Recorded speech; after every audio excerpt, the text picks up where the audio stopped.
Yo, welcome! Welcome in. Welcome to Mrs. G's challenge. As you know, I collect Pokemon, I sell Pokemon, I rip open Pokemon, and I have bags of fun doing it. Absolute bags. Last video, battle against Chari, absolutely outstanding. Loved it. Thank you. Man's a legend. Absolute legend. If you haven't watched those videos, go and watch them. They were great fun to do.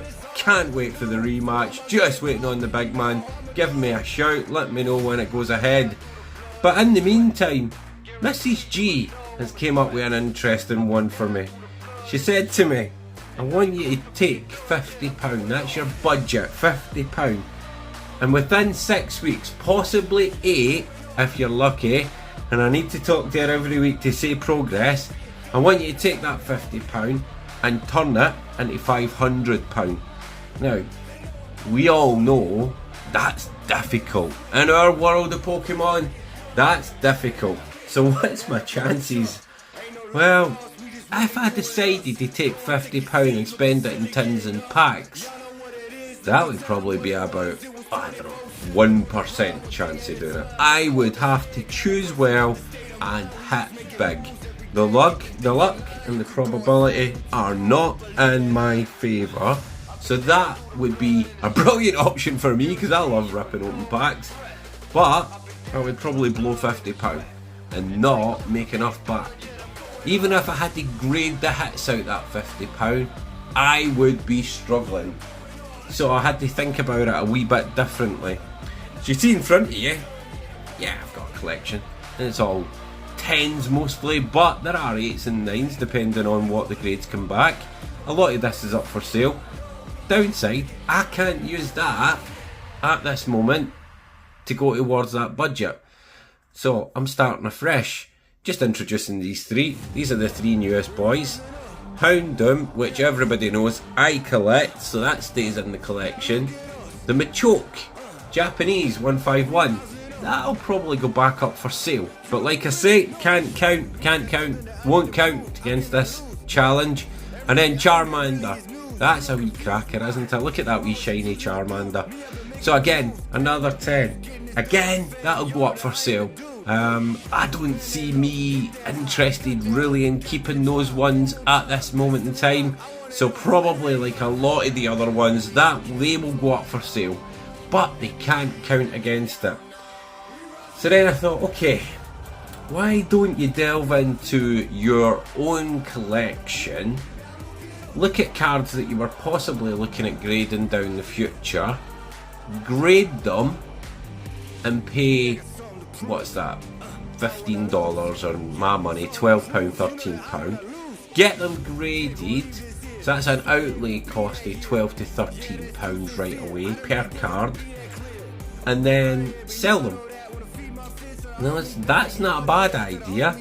Because right now, those cards are just sitting in the collection, so, okay, they've got value, but they're not doing anything for me in the collection.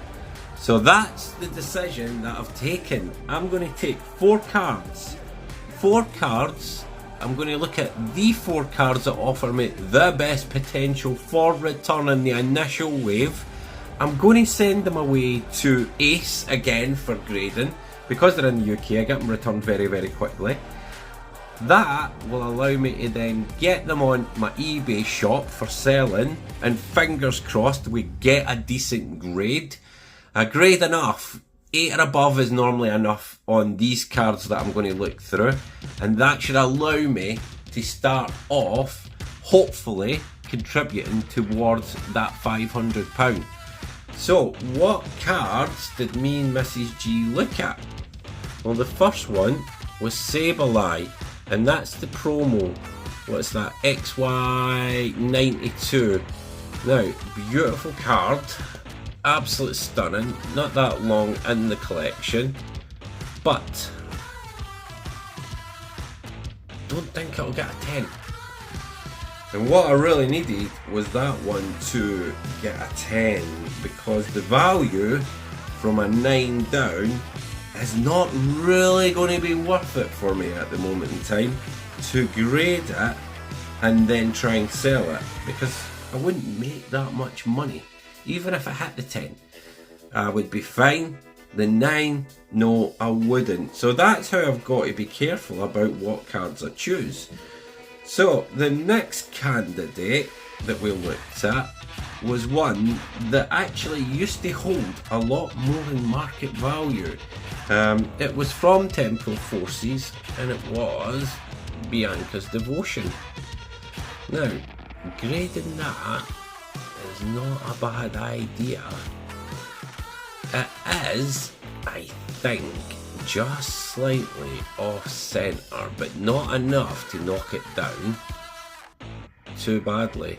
The corners looked fine, so that came into the possible fine. The next one was the Pikachu. Now, that's RC29. I love this card. I've had it a while. Is it gradable? 9 or above it needs to be. The answer is, oh, we've covered that one, but the answer is I'm on the fence. When I looked at it, there's a high risk that that one goes to an 8. And in the 8, it's not worth it.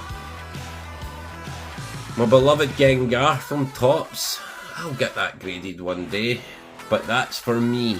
So, Mrs. G, no, it's not going to happen. I'm not selling Gengar. So, let's see the 4 that I've settled on. Gouging Fire EX from Temporal Forces. Based on what I've seen of this card, now the scratches that you see up here are actually on the top loader. This card runs a pretty good rating of getting the 10. If it didn't, wait, that's on the top loader as well, I wouldn't have picked it. Leafeon V-Star. Now this one is nice. I think that was the Galarian Gallery, wasn't it? Yeah, Galarian Gallery 15. Love this card. That's a 10. Virgin on a 9. I don't know, but I'm going to go for it. And then my 2 gambles are this Aerodactyl pre-release number 1. You'll see it there. It's stunning. It's in very good condition for its age. It needs to hit an 8 or above. 8. Doable. Very, very doable. I'd like to see the 9. The 9 definitely hits the money where I'm looking. Then you've got Pikachu. And this one's got the plane on the left. Now, I could just sell this raw. But then, is that really the way I want to do it with the challenge? Because in the end I've got to spend £50 to start making the money. So if I just sold it raw, I'd probably get some money, decent money, as you all know. It's in great nick, number 25. I think it's a 9. But if I spend it and get it graded, hopefully, you never know, get a 10. But to get the challenge started, I need to spend that £50 and I need to spend it wisely. So those are the 4 we're going to go with for the grading purposes. Let me know, what do you think? Do you think it's worth taking the gamble on these 4?